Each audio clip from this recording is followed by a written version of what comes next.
আমেরিকাতে হোম ডিপোর নামে একটা জায়গা আছে, মানে দোকান আছে। সেখানে গেলে এরকম আমাদের বাংলাদেশি গাছের চারা সহ অন্যান্য বিদেশি থেকে সব ধরনের গাছপালাই পাওয়া যায়। যেমন এখানে ছিল একটা পেয়ারা গাছ, দাম ছিল প্রায় $78, যা বাংলাদেশি টাকায় প্রায় 10,000 টাকার বেশি হবে, কারণ $78 হচ্ছে এটার বিক্রয়ের দাম। এরপরে এটার সাথে ট্যাক্স যোগ হবে। আর একটা ছিল আম গাছ, আম গাছটার দাম ছিল $115, তো প্রায় বাংলাদেশি টাকায় হবে 15,000 টাকার বেশি, কারণ 115-র সাথে আবার ট্যাক্স যোগ হবে $7 করে, তো 120 টাকার উপরে গিয়ে পড়বে। তো বলতে গেলে 15,000 টাকার বেশি হবে আম গাছটার দাম।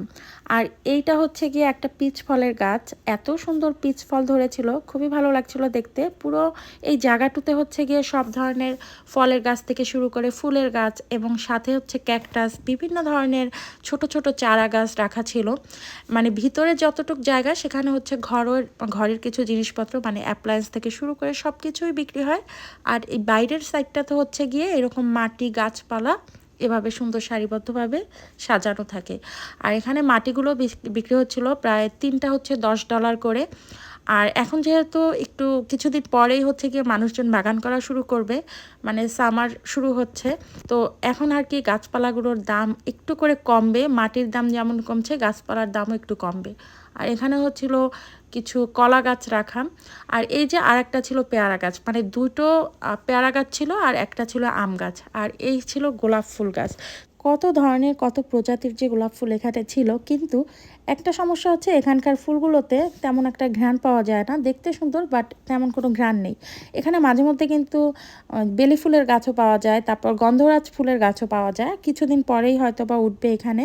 আর এখানে ছিল 2 ধরনের জবা ফুলের গাছ, একটা ছিল এরকম লাল আর একটা ছিল গোলাপি। তো জবা ফুল গাছটাতে একটু দাম কমই দেখলাম, মাঝে মধ্যে প্রায় $30 মতো থাকে, তো আজকে হচ্ছে মাত্র $20।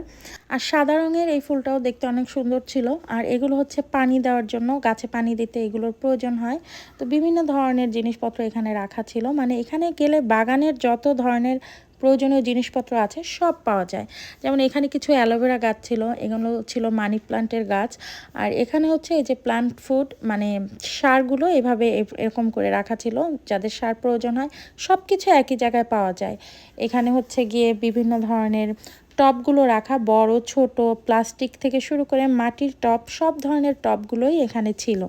আর অন্য পাশে আমি এই গাছটাকে প্রথমে দেখে ভাবছিলাম এটা হয়তো বা মিষ্টি কুমড়া গাছ, মানে ছোট চারা, বাট পরে দেখলাম যে না, এটা লেখা হচ্ছে স্কোয়াশ, যে সবজিটা, সেটার চারা গাছ। তো ফুল ফুটেছিল, দেখতে মনে হচ্ছিল মিষ্টি কুমড়া ফুলের মতো।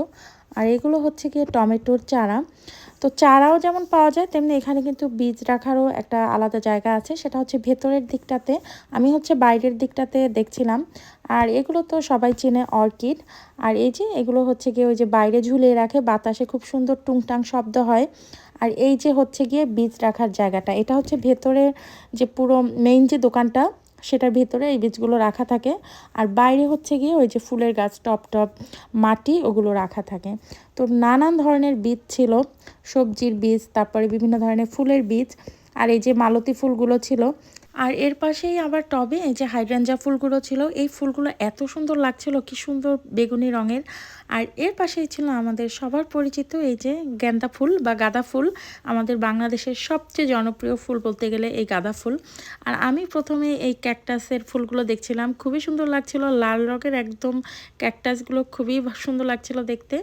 আর এগুলো হচ্ছে গিয়ে স্ট্রবেরি গাছ। তো ভাবছি একটা স্ট্রবেরি টবের নিয়ে আসবো। স্ট্রবেরির পাতা থেকেও শুনেছি স্ট্রবেরির গাছ হয়, তো ভাবছি একটা স্ট্রবেরি নিয়ে আসবো। আর এখানে ছিল মরিচ গাছ থেকে শুরু করে বিভিন্ন ধরনের পুদিনা পাতার গাছ, তারপরে বিভিন্ন ধরনের গাছ এখানে ছিল। আর তারপর আমাদের বিলেতি ধনিয়া পাতা বলে একটা ধনিয়া পাতা, সেটাও এখানে ছিল, তবে বিভিন্ন প্রজাতির ছিল। আর এখানের এই চারাগুলো কিন্তু বিক্রি হচ্ছিল অনেক, যেমন এই ধনিয়া পাতার রোটা কিন্তু প্রায় শেষ হয়ে গিয়েছিল, তো আমি ওখান থেকে একটা ধনিয়া পাতাও নিয়ে আসি। আর এই মিরাকল গ্রো, এটা হচ্ছে প্লান্ট ফুড। গাছগুলো বড় হলে আর কি এইগুলো পানির সাথে মিশিয়ে তারপর গাছে দিতে হয়। তো এখান থেকে আমি 3-4টা গাছ নিয়ে আসি। তো আজকে হচ্ছে গিয়ে অল্প কিছু গাছপালা কিনলাম, এরপরে নেক্সটে গিয়ে আরও ভাবছি কিছু গাছপালা কিনে নিয়ে আসবো।